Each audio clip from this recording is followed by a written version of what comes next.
Queridos irmãos e irmãs, prosseguimos com a leitura da carta aos Romanos, saltando do capítulo 9 para o capítulo 11. E depois, ao longo da próxima semana, iremos também a saltos terminar a leitura da carta aos Romanos, que vai até o capítulo 16. E no trecho que nós lemos hoje, tendo saltado o capítulo 10, que é aquele no qual São Paulo diz que o fato de que, como ele dizia ontem, né?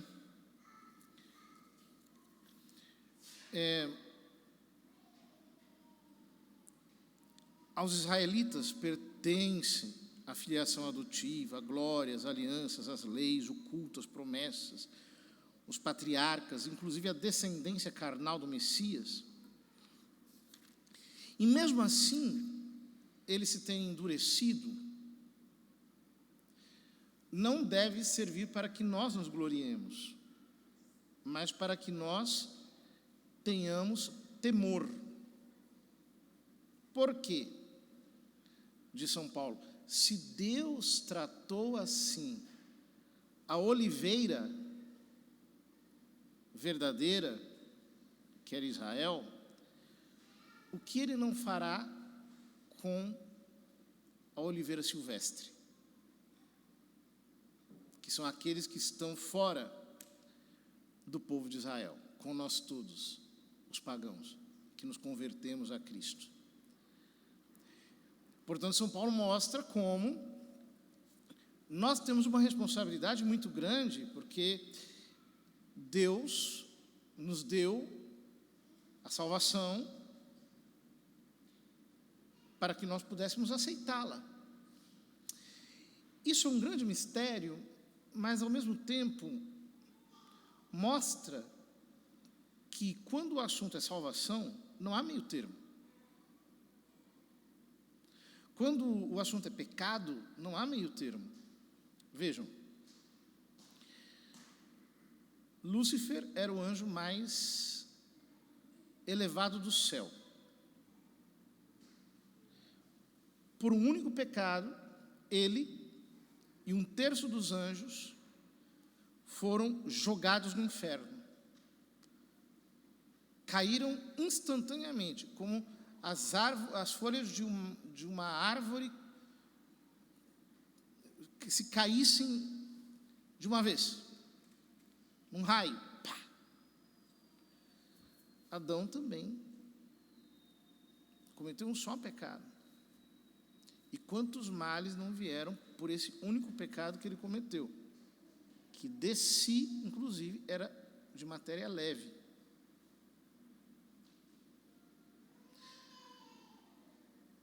Mas um único pecado do qual nós não nos arrependemos, se for um pecado grave, é suficiente para nos levar à condenação. Algumas pessoas se escandalizam disso, pensando assim, nossa, mas por que esse rigor todo? Como assim? Pois é. Como dizia Santo Afonso Maria de Ligório, Deus pode perdoar o pecado, mas Deus não pode perdoar a vontade de pecar. Ou seja, se o homem não se arrepende e conserva a vontade de pecar, ele opôs, pela sua impenitência, um obstáculo à graça, ao qual a graça respeita. Jesus disse, se alguém quer me seguir, renuncie a si mesmo, tome a sua cruz e siga-me. Se alguém quiser,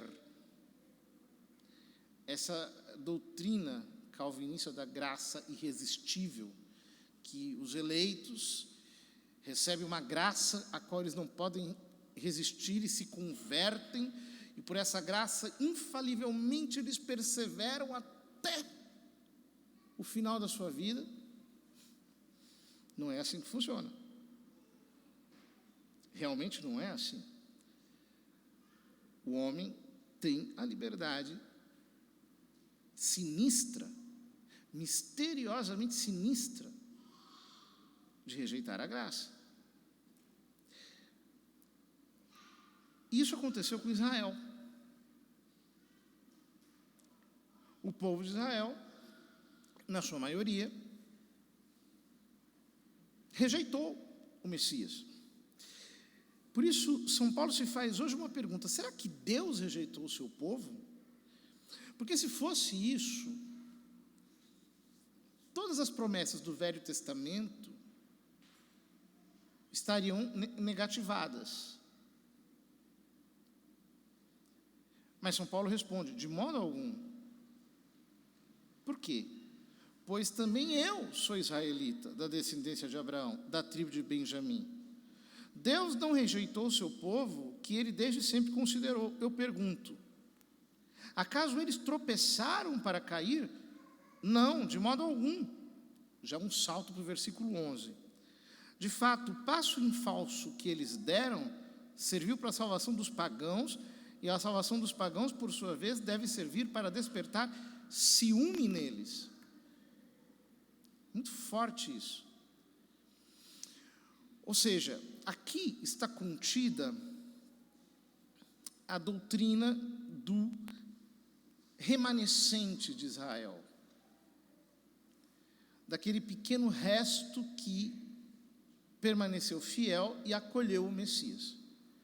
Doutrina que depois foi tão valorizada, por exemplo, por Santo Agostinho. Dentro de Israel, houve um pequeno remanescente que, aderindo ao Messias, cumpriu todas as promessas que Deus fez ao povo de Israel. E por isso Deus não rejeitou o seu povo. Foi apenas uma parte grande que recusou o Messias. E essa recusa foi para que Deus usasse misericórdia para com todos nós. Para que as promessas que ele fez a Abraão, de que nele seriam abençoadas todas as famílias da terra, se cumprissem. E, portanto, a nossa missão é acolher a graça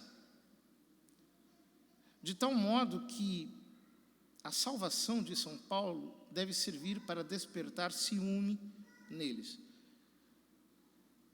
Eles precisam ver como o Deus vivo se manifesta na igreja, como o Espírito Santo santifica realmente as almas, como a graça atua verdadeiramente nos sacramentos, como a doutrina cristã é sólida, lógica, o quanto ela harmoniza a fé e a razão, o quanto o entendimento da vida espiritual é profundo e eleva homens e mulheres de todas as condições aos mais altos níveis da santidade, para que, olhando tudo isso, possam se converter. Mas São Paulo diz: ora, se o passo em falso deles foi riqueza para o mundo, e o pequeno número de crentes dentre eles foi riqueza para os pagãos, esse pequeno resíduo, o pequeno remanescente, que riqueza não será a adesão de todos eles ao Evangelho? É o que acontecerá no fim dos tempos, conforme a profecia de Zacarias. O profeta Zacarias diz que eles olharão para aqueles que eles transpassaram e o chorarão, batendo no peito como quem chora a morte de um filho único.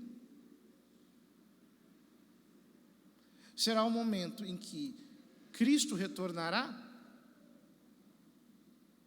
e antes disso, eles se converterão. Nós temos sinais disso acontecidos na história. Por exemplo, a conversão do judeu Ratisbona, que é um dos fatos mais maravilhosos. que aconteceram na história recente da igreja, foi no século XX. Ele, judeu, entrou por um impulso na igreja de Sant'Andrea delle Frati, em Roma, e diante da imagem de Nossa Senhora das Graças, a Virgem lhe apareceu. E ele se converteu, e não apenas isso, ele fundou uma congregação para a conversão dos judeus.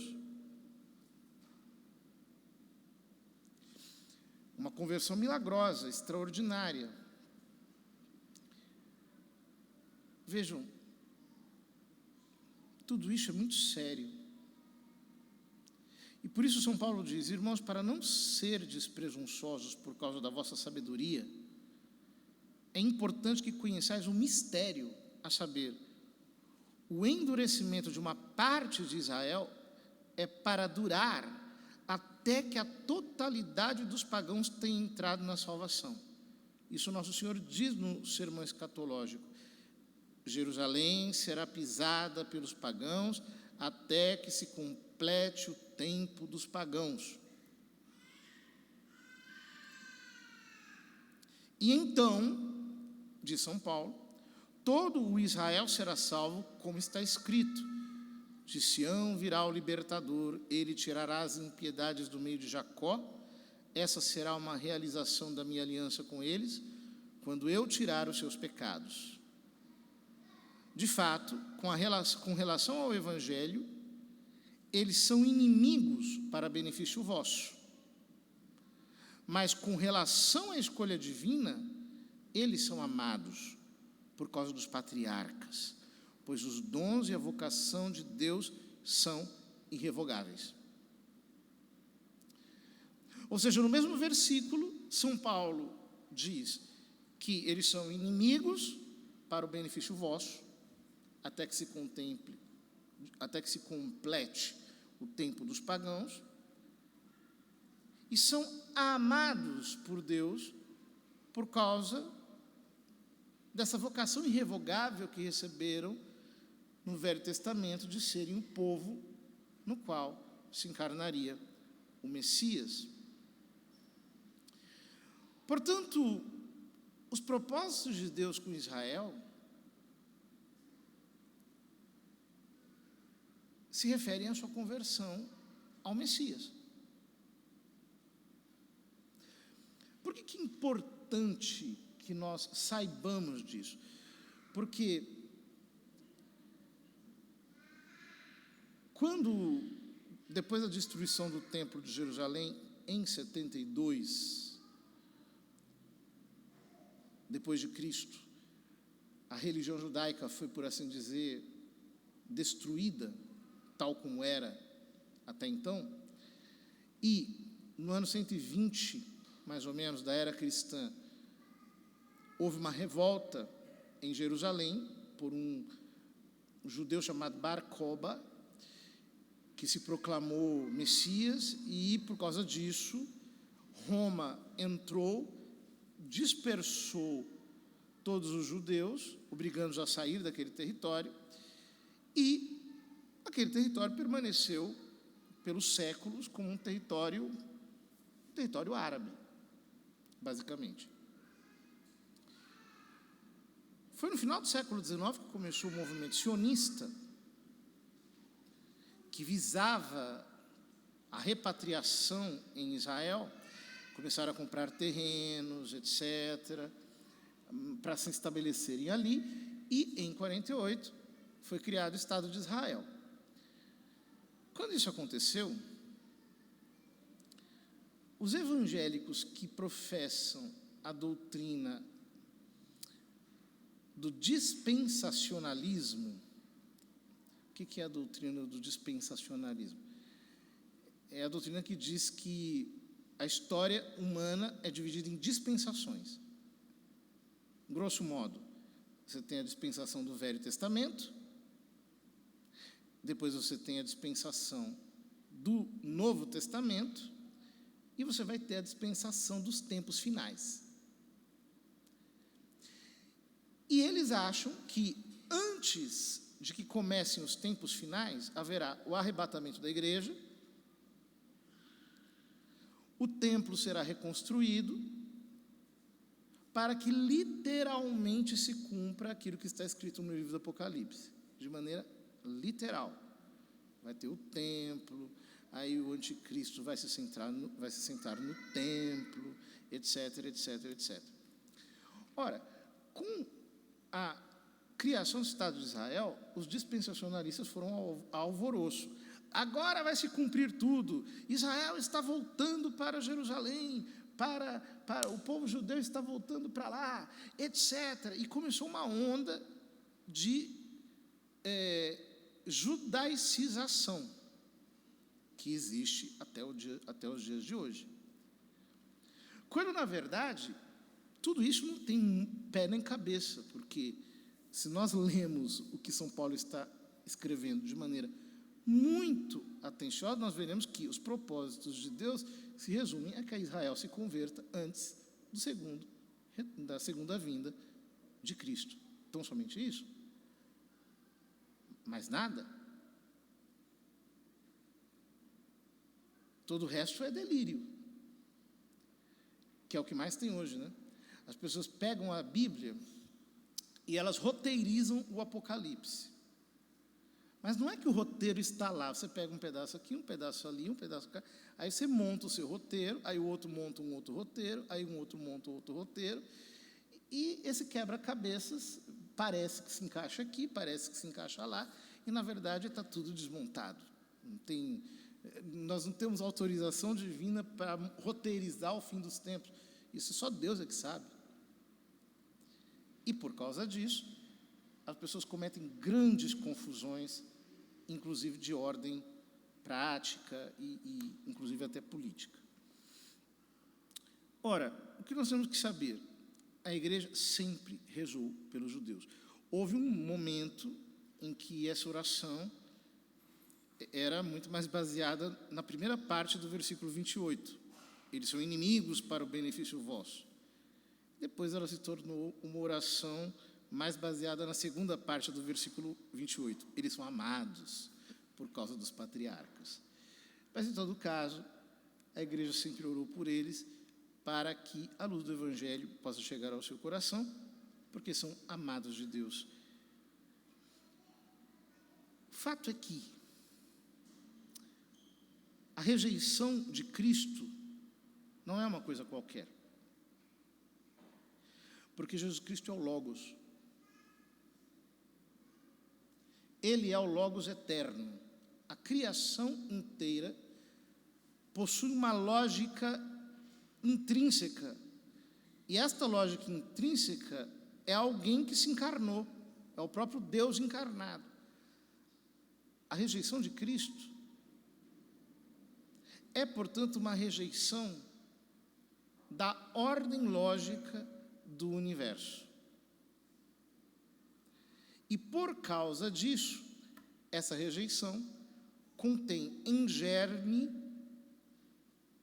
uma mentalidade revolucionária, que é contra a ordem, contra o caos, aliás, contra a ordem, pelo caos, e que desse modo aciona as contradições que existem na história para que cada vez mais a civilização seja em si mesmo desarticulada, sem unidade e sem sentido, que é o que nós estamos vivendo hoje.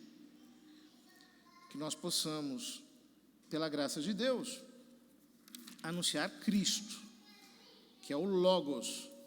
Ele é a palavra divina, ele é a razão que está por trás de todo o universo. E, portanto, crer nele de todo o coração é a única coisa que pode nos trazer verdadeiramente a unidade e, pela unidade, a paz. Paz sem Cristo não existe. Porque não há como ter paz sem o príncipe da paz. Portanto, a nossa missão de anunciar o Evangelho é muito mais importante nos dias de hoje, quando os homens talvez queiram uma paz bélica, mas não a paz de Cristo no reino de Cristo.